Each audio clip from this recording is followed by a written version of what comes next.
So, Sarah Casson, welcome to our interview this morning. It's lovely to see you Thank again, you. and welcome from St Francis Church, although we're meeting virtually as we are right now. So, how are you doing? How are you settling into Liverpool and all you're doing up there? Well, hi, good morning, Nick. Thank you for your welcome. Um,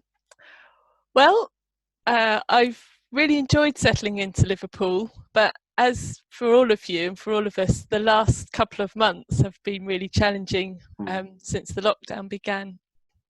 And actually, there's this one verse that I just wanted to read because it kind of sums up how I feel like I'm doing at the moment. But I also think it's sort of relevant to the work that Wycliffe's doing. So it's Psalm 94, verse 19. When I said, my foot is slipping, your love, O Lord, supported me. When anxiety was great within me, your consolation brought joy to my soul. So I have felt at moments that my foot is slipping. I felt anxiety, but also it's God that is giving me consolation, and that's what Wycliffe's work is about, really, about God's word. God's word is what brings us consolation and what tells us about Jesus, our great consolation. And so that's what we're trying to do in our work with Wycliffe, bring God's words, God's consolation to people who don't have it yet in their own languages. That's brilliant. So yeah, I moved to Liverpool in August, and it's been a steep learning curve in my new job at St Mellitus, but I've really enjoyed starting to get to know Liverpool and getting involved in a new church. And I'm living with a Christian family who I met through the church, which is called All Saints. And I'm lodging with them for the moment. We're living in a beautiful Victorian house on the edge of a park, but in the red light district in Liverpool.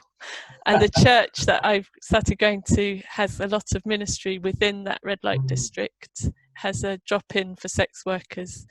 It has it contributes to a food bank, and there's also a Persian congregation that is part of our church. So it's a very multicultural church, which I really enjoy. And I'm enjoying getting to know people in that church. And even during the lockdown, we've been having a lot of Zoom prayer meetings, which helps me to get to know people. That's good. So how are you coping with the different patterns of life? You've got quite a complicated pattern, it seemed to me. Yeah, so it's been challenging balancing my work at St Mellitus with continuing my work with Wycliffe. So work at St Mellitus 3 days a week, Monday, Tuesday and Thursday. And then Wednesdays are my Wycliffe days. So I'm talking to you on a Wednesday, although I guess people watching this won't necessarily know it's Wednesday. But that pattern works well, trying to just keep Wednesday completely free of work with St Mellitus. So on Wednesday instead, I'm working remotely with my colleagues in Congo using Zoom. Before Zoom was discovered by the rest of the world, we were already trying to use it. But I'm finding that my St Mellitus job is a teaching job, and it's also a job as a tutor supporting students in their formation. Most of the students at St Mellitus are training for ordination. And just like any teaching job, the first year is incredibly hard work because it's preparing lots of new teaching materials, getting to know the ropes, and getting to know the students. So I think I'm finding that quite challenging, just making sure that my work with St Mellitus kind of stays in its 3 days. It actually doesn't really, but it doesn't normally overspill into Wednesday. It normally overspills into Friday and Saturday. But that's something that I'm praying about for the future, the balance between St Mellitus and Wycliffe, and should should that look different in the future, or is it just that the first year with St Mellitus is like any first year of teaching, and also with the additional stress of the lockdown, that's obviously made things very unusual as well. Yeah. So how is the work with the OMI team going? What is kind of issues and difficulties, particularly this time? Well, just to give some background for those of, I know some people know a lot about the OMI team, but others maybe don't. So the OMI team are a team of translators translating the Bible into their language, Omiti, and they live in the Democratic Republic of Congo in a very remote area in the northeast of the country. Mm-hmm.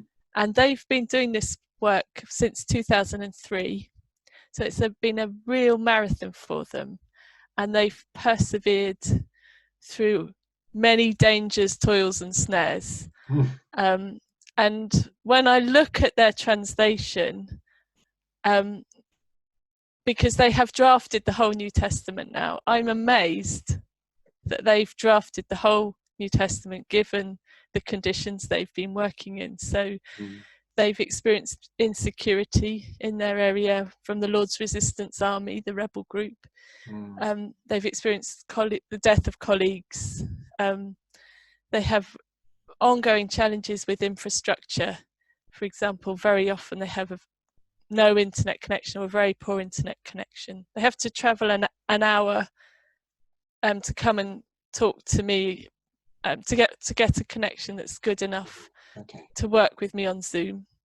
And then there's just problems with they don't have a good infrastructure. They don't have an electricity supply apart from depending on solar panels.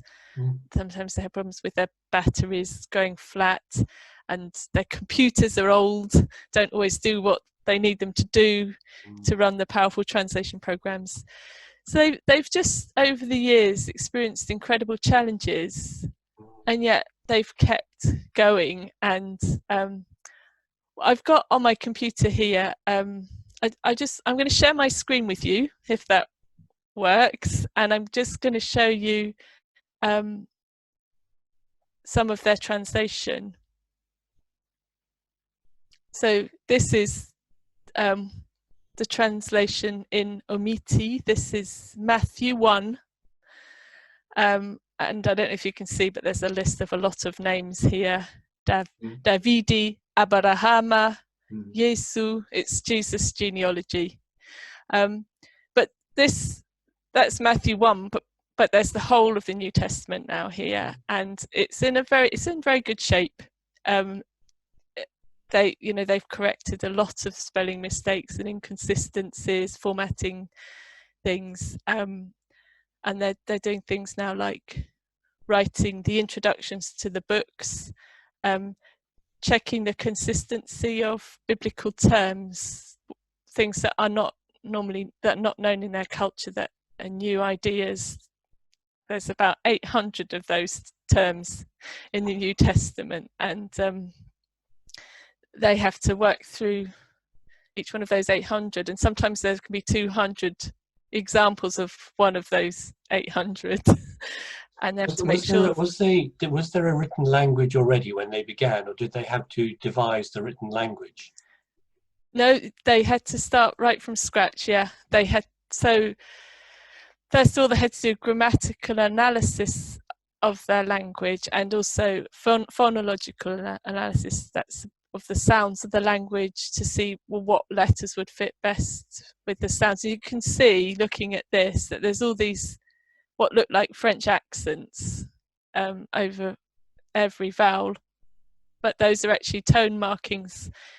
It's a tonal language. So here, Abarahama, the voice, the pitch of the word of a particular syllable makes a difference to meaning, not in Abarahama, but in almost every word.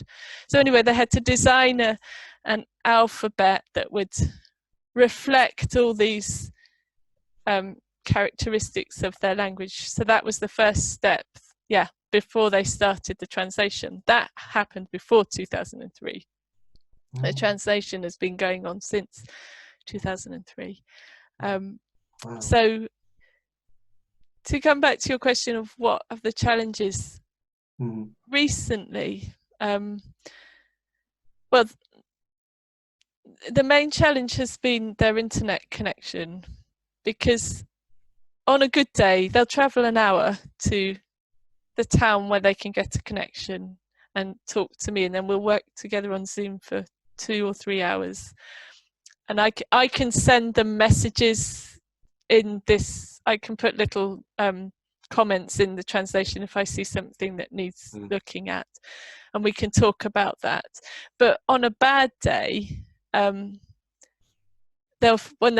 traveling an hour, they find they can't get a connection, because it's dependent on the mobile phone network, which can sometimes go down, or there can be other things that happen, like a big thunderstorm. The latest thing that stopped them is that because of the coronavirus lockdown, although coronavirus hasn't really taken hold there, and we're really praising God for that, but because of that, there's soldiers out on the road, and that can cause them quite a lot of trouble if they try to travel around.